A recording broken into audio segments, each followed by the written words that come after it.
Achievers, selamat pagi buat kita semua. Pada pertemuan kita kali ini, kita akan membahas tentang ketenagakerjaan.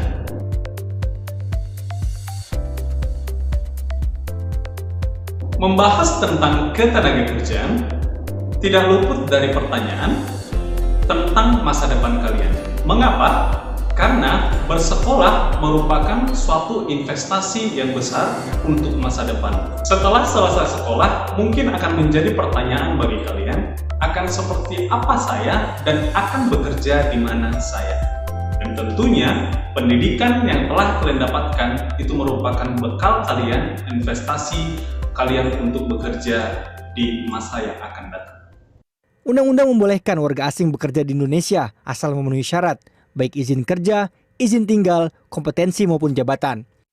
Sementara membendung masuknya pekerja asing untuk bekerja di Indonesia juga merupakan hal yang tidak mungkin di tengah kondisi globalisasi saat ini. Untuk itu pemerintah diingatkan agar mengantisipasi serbuan pekerja asing lewat peningkatan keterampilan dan kompetensi bagi pekerja lokal kita.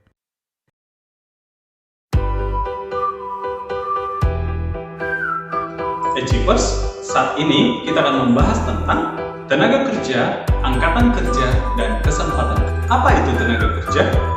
Tenaga kerja adalah penduduk yang berada pada usia kerja. Tenaga kerja adalah orang yang mampu menghasilkan barang dan jasa guna memenuhi kebutuhan sehari-hari. Penduduk yang tergolong tenaga kerja adalah orang yang memasuki usia kerja. Usia kerja dikategorikan dalam tenaga kerja mulai dari 15 sampai 64 tahun.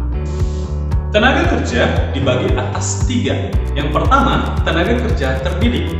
Tenaga kerja terdidik seperti sarjana, dokter, insinyur, dan lain sebagainya. Tenaga kerja terdidik tentunya memperoleh pendidikan dan pengetahuan melalui jenjang formal maupun non-formal. Yang kedua adalah tenaga kerja terlatih. Tenaga kerja terlatih adalah orang yang mendapatkan keahlian tertentu melalui pengalaman kerja atau pengalaman belajar. Contohnya adalah montir, juru masak, salon, dan lain sebagainya. Yang ketiga adalah tenaga kerja tidak terdidik dan tidak terlatih. Adalah orang-orang yang masuk ke dalam kategori tidak mendapatkan pendidikan atau tidak mendapatkan pelatihan. Contohnya adalah seperti buruh dan kuli, atau juga tukang bangunan. Jadi, apakah kalian sudah mengerti tentang pembagian tenaga kerja? Pemirsa, dipacunya pengembangan SDM melalui pendidikan vokasi diharapkan bisa menciptakan tenaga kerja dengan kemampuan yang lebih sesuai dengan kebutuhan industri. Data BPS menunjukkan bahwa saat ini mayoritas tenaga kerja di Indonesia hanya berpendidikan sekolah dasar ke bawah. Jumlahnya mencapai 50,96 juta orang per Februari 2020, setara 38,89% jumlah penduduk bekerja.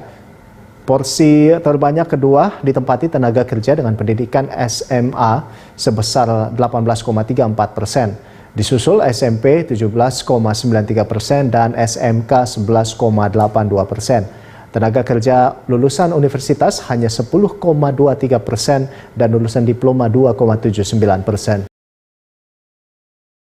Tentang kesulitan mencari kerja masih dirasakan oleh sebagian besar masyarakat Indonesia, mulai dari lulusan baru atau fresh graduate hingga kalangan profesional yang telah memiliki keahlian. Data Badan Pusat Statistik mencatat hingga Februari lalu masih ada hampir 7 juta orang yang belum memiliki pekerjaan alias menganggur. Beginilah suasana antrian pencari kerja di salah satu bursa kerja yang digelar di Jakarta pada akhir pekan lalu. Para pencari kerja yang rata-rata baru memperoleh ijazah ini harus berlomba-lomba memperebutkan lowongan kerja yang diikuti oleh ratusan perusahaan multinasional. Pemandangan seperti ini memperlihatkan bahwa persaingan dalam mencari kerja memang kian ketat dan semakin sulit. Bahkan pelamar kerja yang memiliki kompetensi tinggi pun masih sulit mendapatkan pekerjaan sesuai pendidikan mereka. Persiapannya CV, surat lamaran, ijazah, transkrip, foto, KTP, sertifikat-sertifikat lainnya. Pokoknya yang mendukung kita agar dilihat dilihat HRD lah ya, dilihat perusahaan agar menarik lah. Saya sih maunya back office ya seperti purchasing, finance gitu. Lagi harapannya Mbak? Ya mudah-mudahan saya berharap saya bisa dapat pekerjaan dari sini gitu. Kita sih menghimbau jangan di take it for granted, jangan asal-asalan datang. Mereka tetap harus prepare diri mereka sendiri, mereka juga harus berpakaian rapi, mereka juga harus siap bawa CV-nya, mereka juga harus siap bawa data diri yang lain, lengkapi semua data dirinya, mereka juga harus berpenampilan baik, berpenampilan bagus dan sopan. Kita sih keahlian juga sebenarnya untuk keahlian itu akan diketahui oleh perusahaan ketika sudah melalui proses interview. Tapi kalau untuk job fair yang kita perlukan adalah penampilan awal. Data Badan Pusat Statistik BPS mencatat jumlah angkatan kerja pada bulan Februari 2018 mencapai 133,94 juta orang. Dari jumlah ini, ada 6,87 juta angkatan kerja yang masih belum memiliki pekerjaan alias menganggur.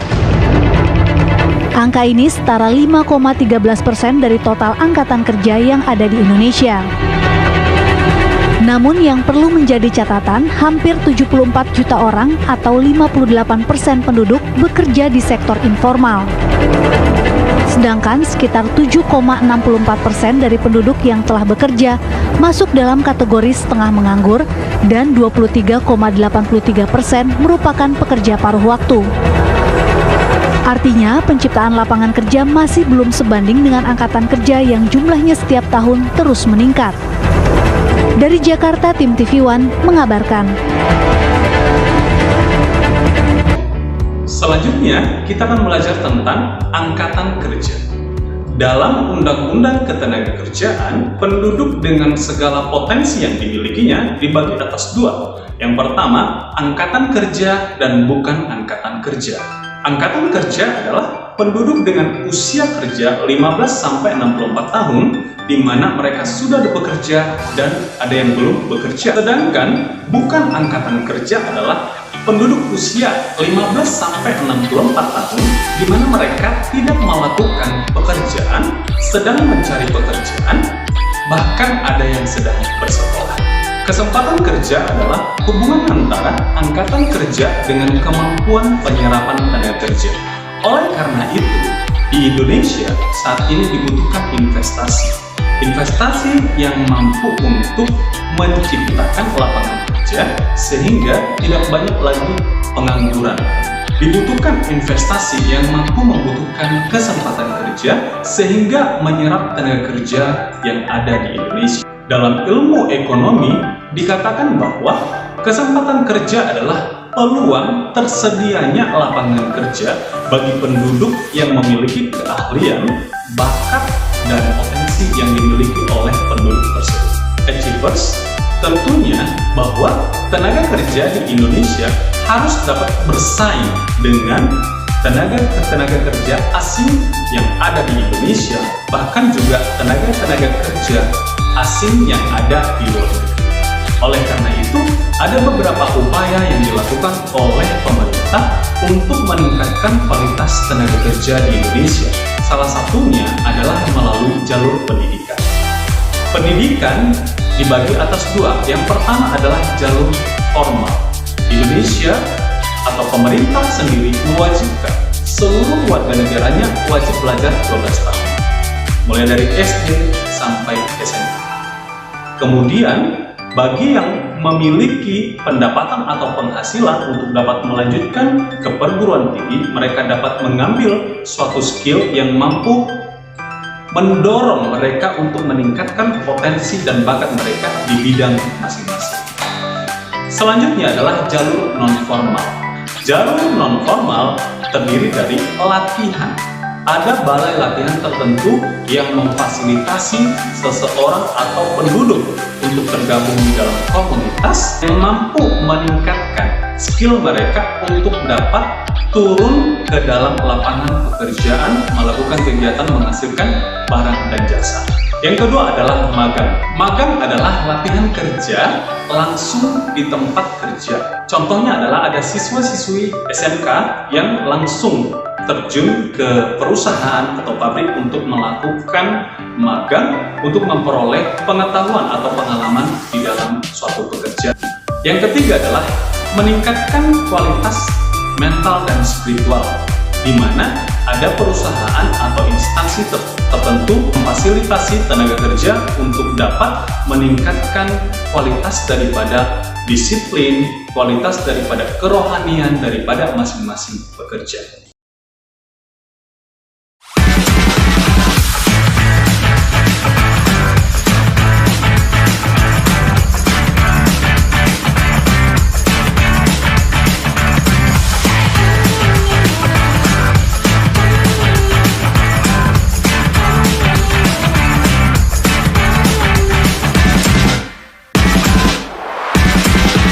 BBPLK Bandung. Pasti bisa.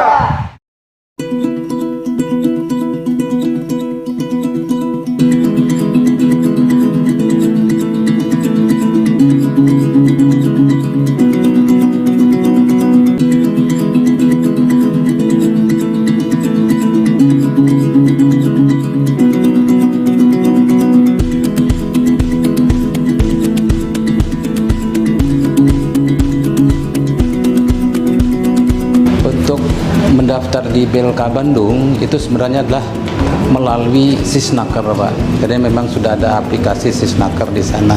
Untuk di BLK ini ada namanya ruang Kios 3-in-1. Ruang Kios 3-in-1 ini adalah bagi mereka yang menginginkan mendapatkan informasi terkait pelatihan-pelatihan yang ada di BLK. Kios 3-in-1 ini selain pendaftaran atau mendapatkan informasi, Pak, Kios 3-in-1 ini berfungsi juga sebagai tempat di mana adanya pelatihan, kemudian juga ada untuk uji kompetensi, ya, sertifikasi, kemudian juga untuk penempatan. Nah, penempatan ini kita sudah banyak bekerja sama dengan industri, ya. Jadi ketika memang dilatih, mereka ini sudah ada MOU dengan industri sehingga setelah selesai pelatihan itu bisa kita tempatkan ke industri.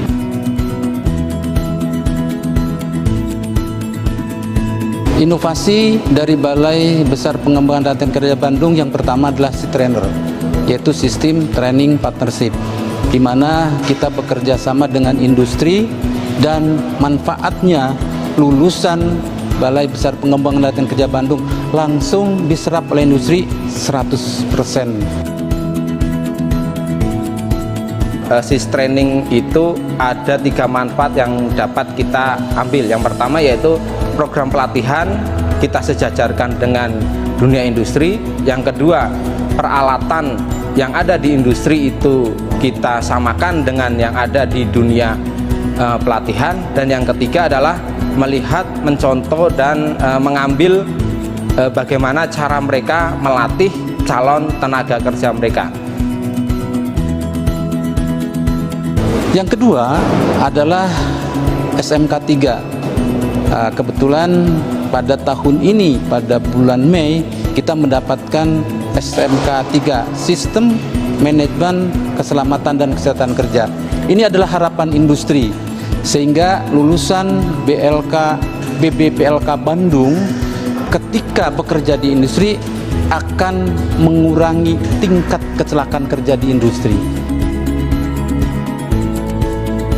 Peserta akan dikenalkan bagaimana mempraktekkan tentang simulator K3 ini, sehingga peserta akan lebih aware, lebih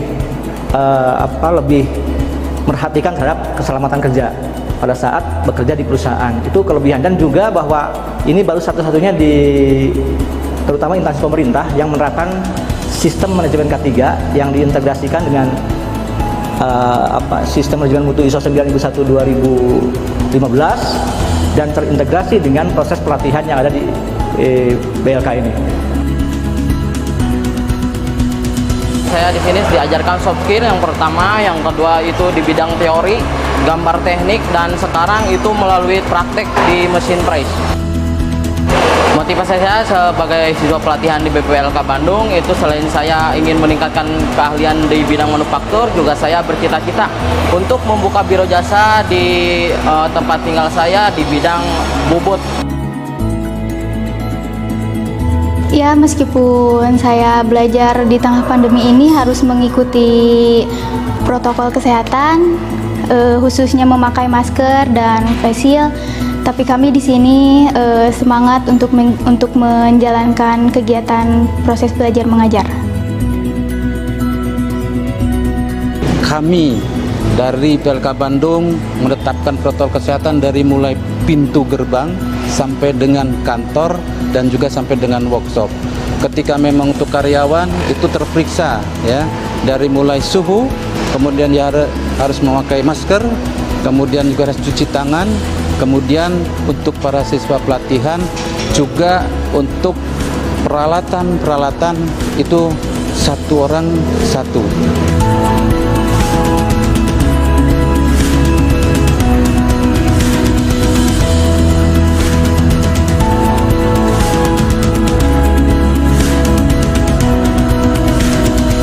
BPLK Bandung, new normal, new productivity.